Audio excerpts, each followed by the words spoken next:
JuggerBot 3D is a designer and manufacturer of industrial-grade 3D printers. So in the world of additive manufacturing, there are 7 different categories, and JuggerBot 3D designs machines that fall under that material extrusion category. And why we fall under that category is because it utilizes the same thermoplastics that you would see in the world today for blow molding, rotary molding, or injection molding.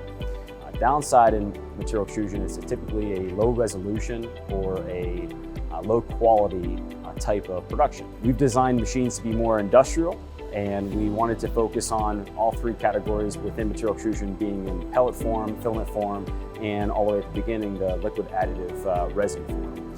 And so our machines have that industrial feel to it.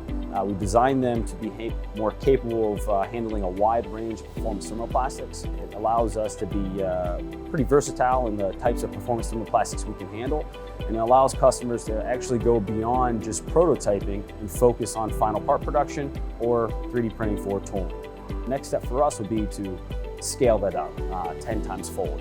Really buy and build, and from a build-to-stock standpoint, then a build-to-order standpoint, double or triple our space so that we have the ability to accommodate that assembly. Starting JuggerBot 3D, it's a project for us and for the co-founders, and we're pretty excited to see something blossom.